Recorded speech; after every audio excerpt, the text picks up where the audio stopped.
Chapter 17. That Friday made the last of our fine days for a month.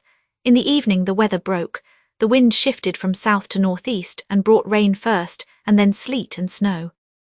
On the morrow one could hardly imagine that there had been 3 weeks of summer. The primroses and crocuses were hidden under wintry drifts, the larks were silent, the young leaves of the early trees smitten and blackened. And dreary and chill and dismal that morrow did creep over. My master kept his room. I took possession of the lonely parlour, converting it into a nursery, and there I was, sitting with the moaning doll of a child laid on my knee, rocking it to and fro, and watching meanwhile the still driving flakes build up the uncurtained window when the door opened, and some person entered out of breath and laughing. My anger was greater than my astonishment for a minute. I supposed it one of the maids, and I cried, "Have done! How dare you show your giddiness here? What would Mr. Linton say if he heard you?" "Excuse me," answered a familiar voice, "but I know Edgar is in bed, and I cannot stop myself." With that the speaker came forward to the fire, panting and holding her hand to her side. "I have run the whole way from Wuthering Heights," she continued after a pause. "Except where I've flown. I couldn't count the number of falls I've had. Oh, I'm aching all over, don't be alarmed. There shall be an explanation as soon as I can give it. Only just have the goodness to step out and order the carriage to take me on to Gimmerton, and tell a servant to seek up a few clothes in my wardrobe."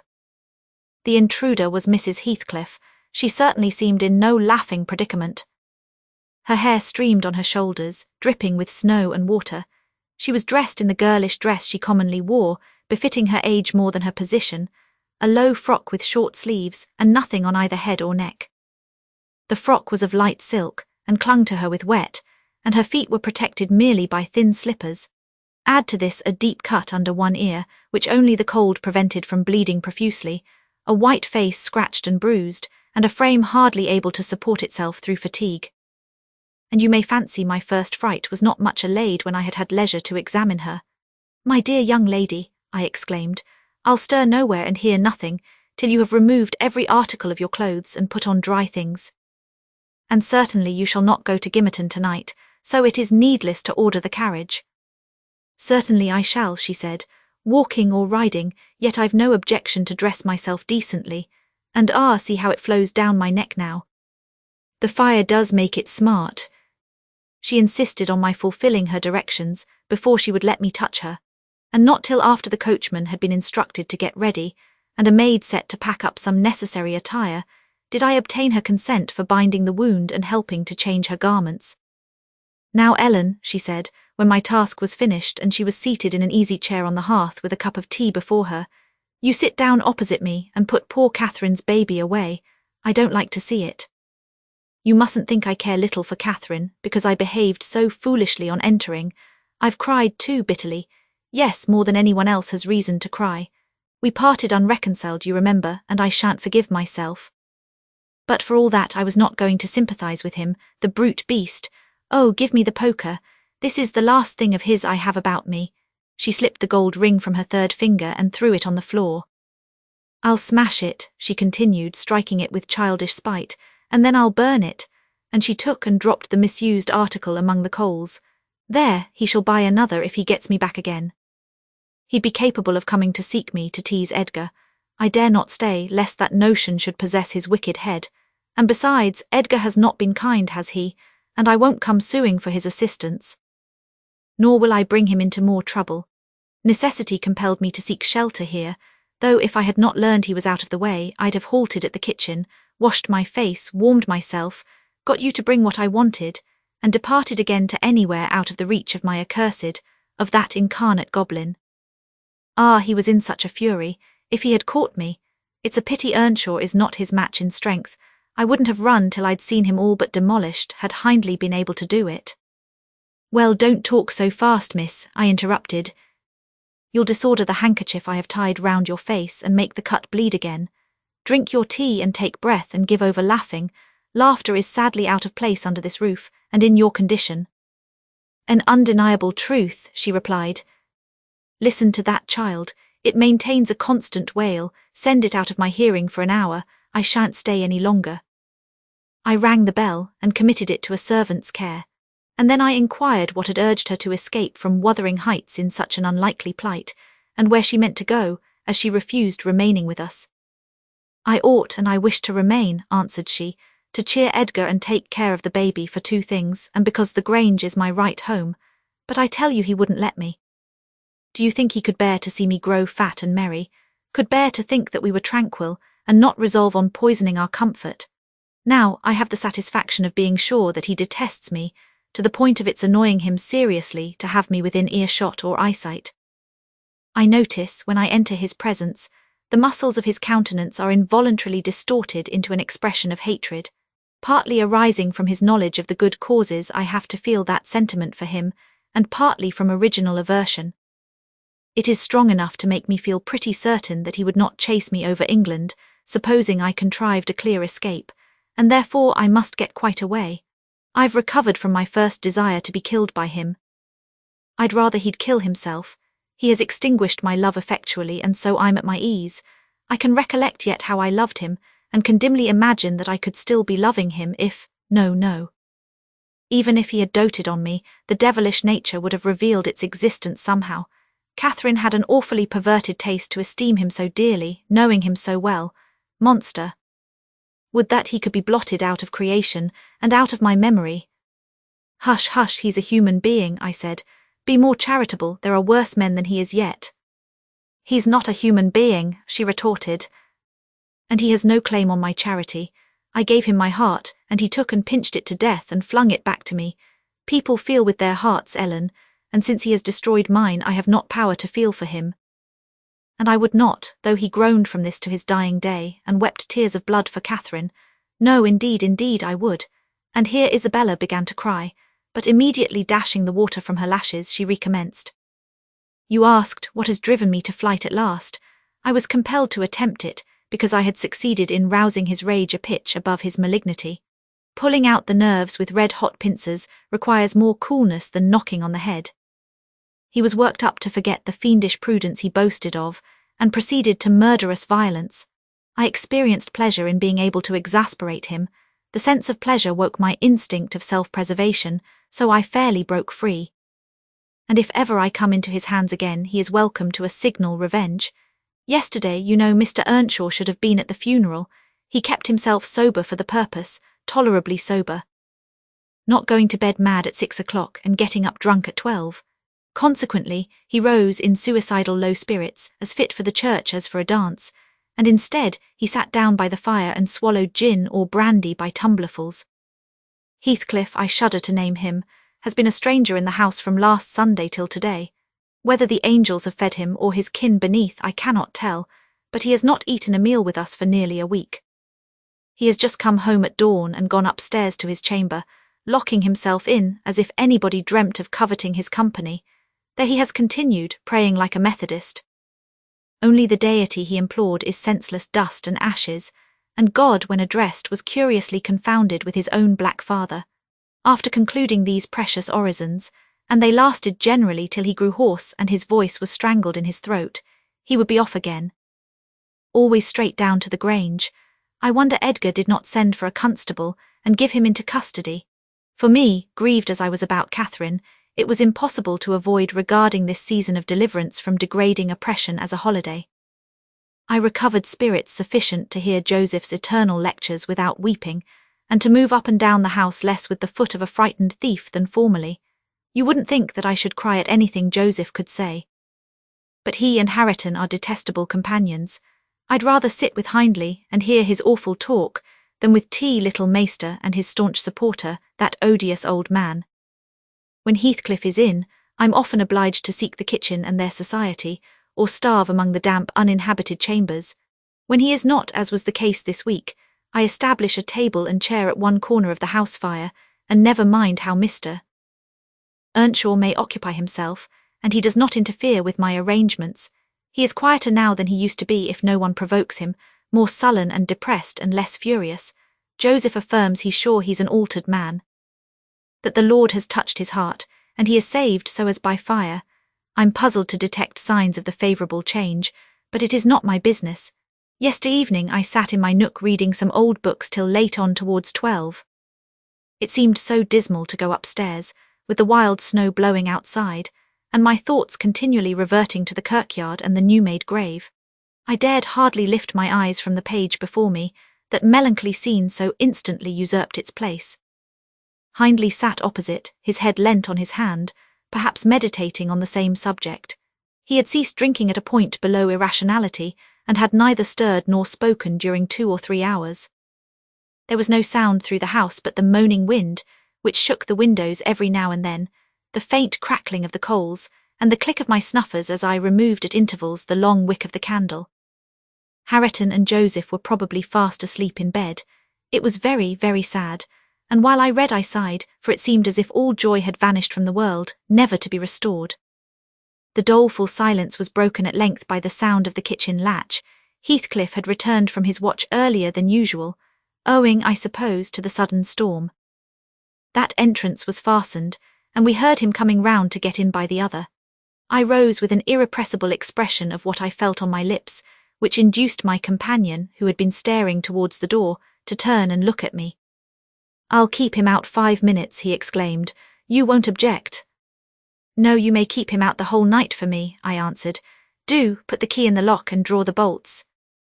Earnshaw accomplished this ere his guest reached the front. He then came and brought his chair to the other side of my table, leaning over it, and searching in my eyes for a sympathy with the burning hate that gleamed from his. As he both looked and felt like an assassin, he couldn't exactly find that. But he discovered enough to encourage him to speak. "You and I," he said, "have each a great debt to settle with the man out yonder. If we were neither of us cowards, we might combine to discharge it. Are you as soft as your brother? Are you willing to endure to the last, and not once attempt a repayment?" "I'm weary of enduring now," I replied, "and I'd be glad of a retaliation that wouldn't recoil on myself, but treachery and violence are spears pointed at both ends. They wound those who resort to them worse than their enemies." "Treachery and violence are a just return for treachery and violence," cried Hindley. "Mrs. Heathcliff, I'll ask you to do nothing, but sit still and be dumb. Tell me now, can you? I'm sure you would have as much pleasure as I in witnessing the conclusion of the fiend's existence. He'll be your death unless you overreach him, and he'll be my ruin. Damn the hellish villain. He knocks at the door as if he were master here already. Promise to hold your tongue, and before that clock strikes, it wants 3 minutes of one, you're a free woman." He took the implements which I described to you in my letter from his breast, and would have turned down the candle. I snatched it away, however, and seized his arm. "I'll not hold my tongue," I said. "You mustn't touch him. Let the door remain shut and be quiet." "No, I've formed my resolution, and by God I'll execute it," cried the desperate being. "I'll do you a kindness in spite of yourself and Harriton justice, and you needn't trouble your head to screen me. Catherine is gone. Nobody alive would regret me or be ashamed though I cut my throat this minute, and it's time to make an end. I might as well have struggled with a bear or reasoned with a lunatic. The only resource left me was to run to a lattice and warn his intended victim of the fate which awaited him. You'd better seek shelter somewhere else tonight," I exclaimed in rather a triumphant tone. "Mr. Earnshaw has a mind to shoot you if you persist in endeavouring to enter." "You'd better open the door, he answered, addressing me by some elegant term that I don't care to repeat. "I shall not meddle in the matter," I retorted again. "Come in and get shot if you please. I've done my duty." With that I shut the window and returned to my place by the fire, having too small a stock of hypocrisy at my command to pretend any anxiety for the danger that menaced him. Earnshaw swore passionately at me, affirming that I loved the villain yet, and calling me all sorts of names for the base spirit I evinced, and I, in my secret heart, and conscience never reproached me, thought what a blessing it would be for him should Heathcliff put him out of misery. And what a blessing for me should he send Heathcliff to his right abode. As I sat nursing these reflections, the casement behind me was banged on to the floor by a blow from the latter individual, and his black countenance looked blightingly through. The stanchion stood too close to suffer his shoulders to follow, and I smiled, exulting in my fancied security. His hair and clothes were whitened with snow, and his sharp cannibal teeth, revealed by cold and wrath, gleamed through the dark. "Isabella, let me in or I'll make you repent," he gurned, as Joseph calls it. "I cannot commit murder," I replied. "Mr. Hindley stands sentinel with a knife and loaded pistol." "Let me in by the kitchen door," he said. Hindley will be there before me, I answered. And that's a poor love of yours that cannot bear a shower of snow. We were left at peace in our beds as long as the summer moon shone, but the moment a blast of winter returns, you must run for shelter. Heathcliff, if I were you, I'd go stretch myself over her grave and die like a faithful dog. The world is surely not worth living in now, is it? You had distinctly impressed on me the idea that Catherine was the whole joy of your life. I can't imagine how you think of surviving her loss. He's there, is he? Exclaimed my companion, rushing to the gap. If I can get my arm out, I can hit him. I'm afraid, Ellen, you'll set me down as really wicked. But you don't know all, so don't judge. I wouldn't have aided or abetted an attempt on even his life for anything. Wish that he were dead, I must, and therefore I was fearfully disappointed and unnerved by terror for the consequences of my taunting speech, when he flung himself on Earnshaw's weapon and wrenched it from his grasp. The charge exploded, and the knife, in springing back, closed into its owner's wrist. Heathcliff pulled it away by main force, slitting up the flesh as it passed on, and thrust it dripping into his pocket. He then took a stone, struck down the division between two windows, and sprang in. His adversary had fallen senseless with excessive pain and the flow of blood that gushed from an artery or a large vein. The ruffian kicked and trampled on him, and dashed his head repeatedly against the flags, holding me with one hand, meantime, to prevent me summoning Joseph. He exerted preterhuman self-denial in abstaining from finishing him completely. But getting out of breath, he finally desisted and dragged the apparently inanimate body on to the settle.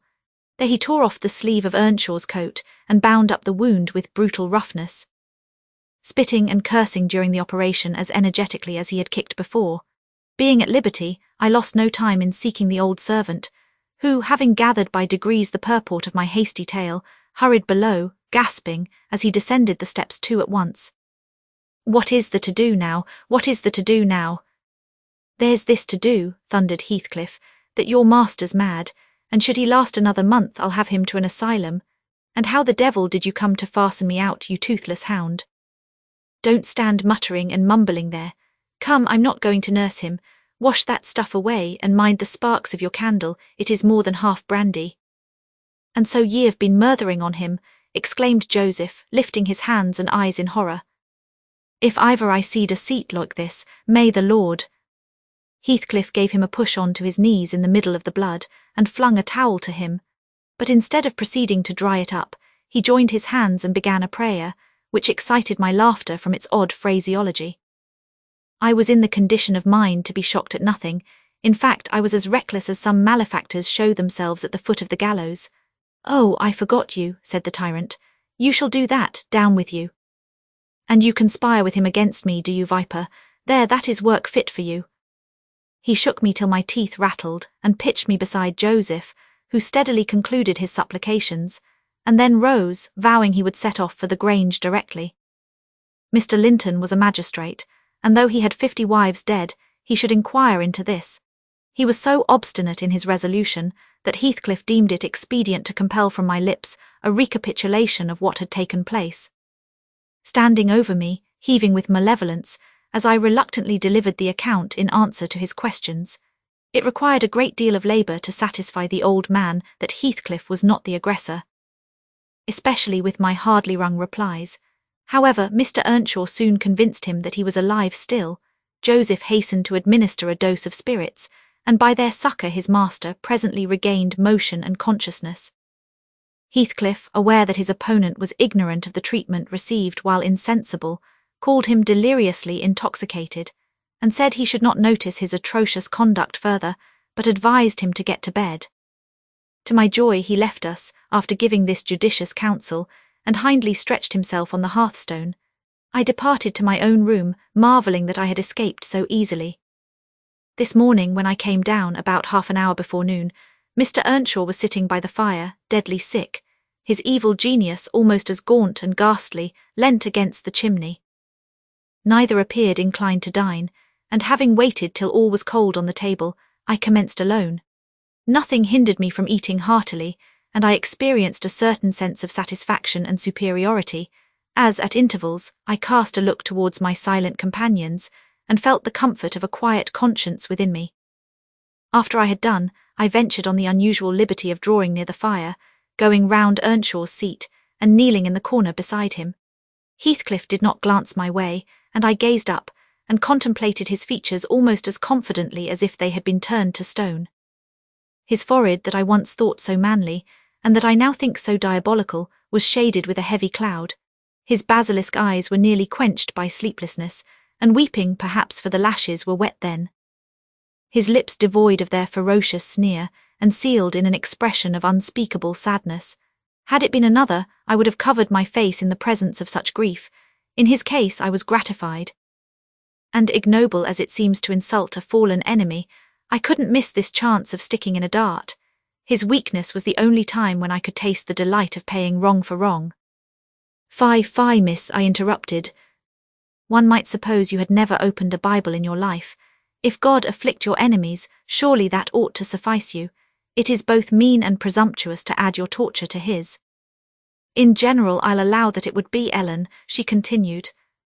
But what misery laid on Heathcliff could content me, unless I have a hand in it. I'd rather he suffered less, if I might cause his sufferings, and he might know that I was the cause. Oh, I owe him so much. On only one condition can I hope to forgive him.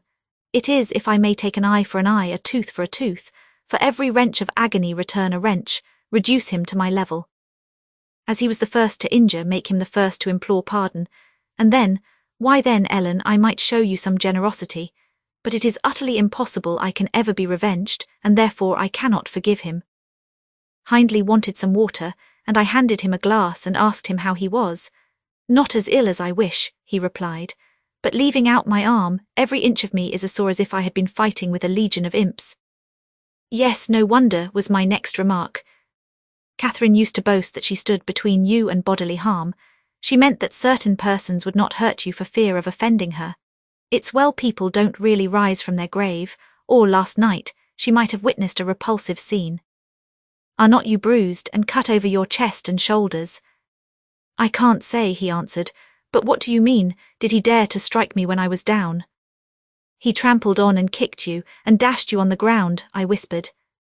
And his mouth watered to tear you with his teeth, because he's only half man, not so much and the rest fiend.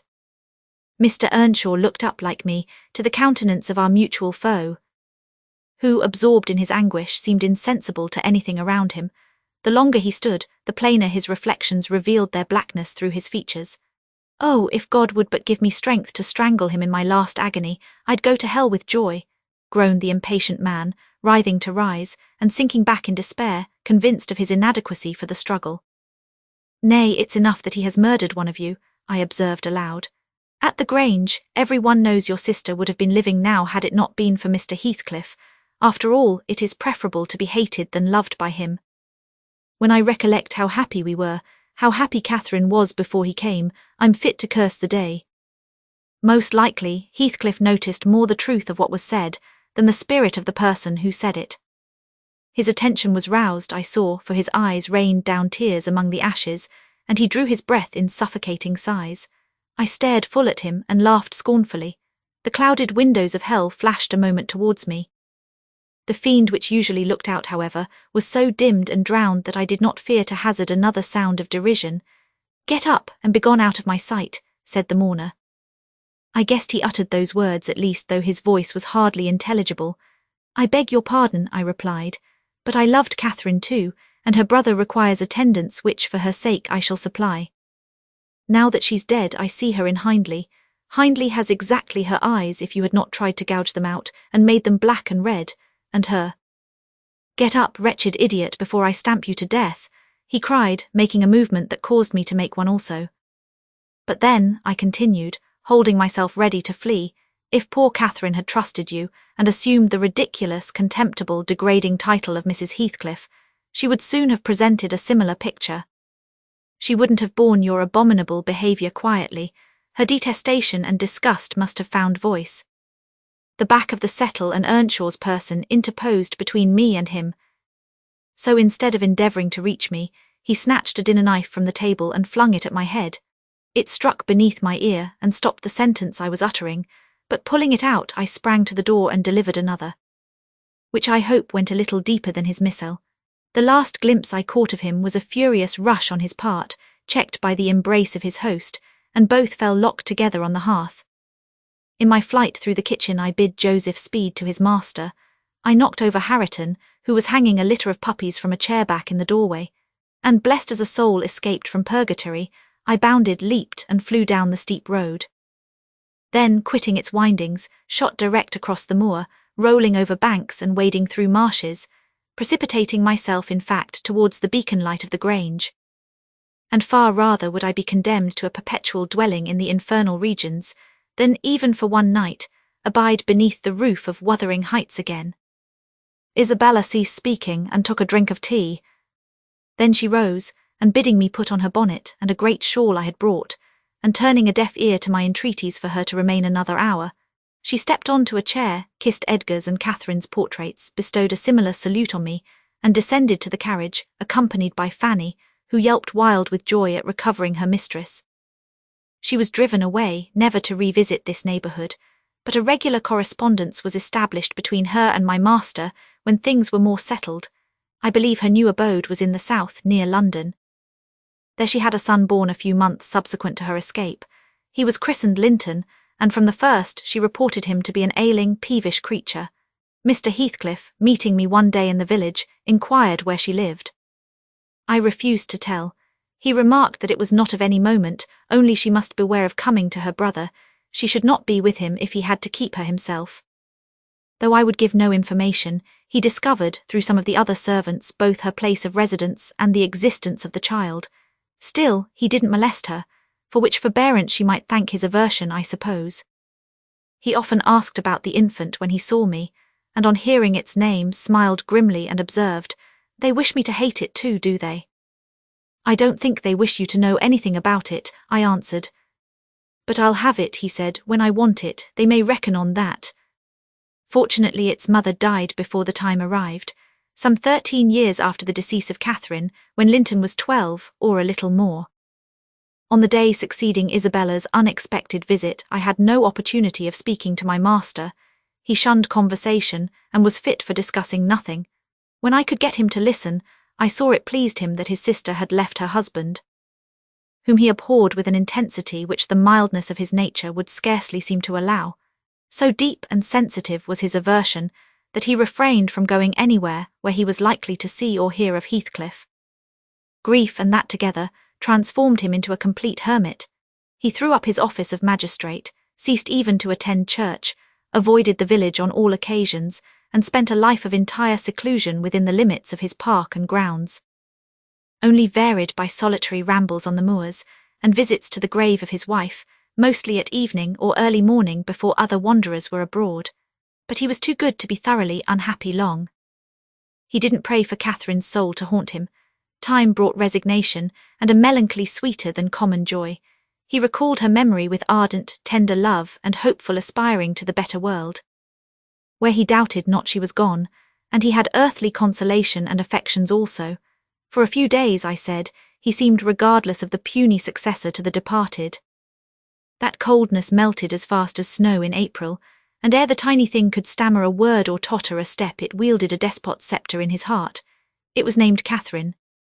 But he never called it the name in full, as he had never called the first Catherine short, probably because Heathcliff had a habit of doing so. The little one was always Cassie. It formed to him a distinction from the mother, and yet a connection with her, and his attachment sprang from its relation to her, far more than from its being his own. I used to draw a comparison between him and Hindley Earnshaw, and perplex myself to explain satisfactorily why their conduct was so opposite in similar circumstances. They had both been fond husbands, and were both attached to their children, and I could not see how they shouldn't both have taken the same road, for good or evil. But I thought in my mind, Hindley, with apparently the stronger head, has shown himself sadly the worse and the weaker man. When his ship struck, the captain abandoned his post, and the crew, instead of trying to save her, rushed into riot and confusion, leaving no hope for their luckless vessel. Linton, on the contrary, displayed the true courage of a loyal and faithful soul. He trusted God, and God comforted him. One hoped and the other despaired. They chose their own lots and were righteously doomed to endure them. But you'll not want to hear my moralizing, Mr. Lockwood. You'll judge as well as I can all these things.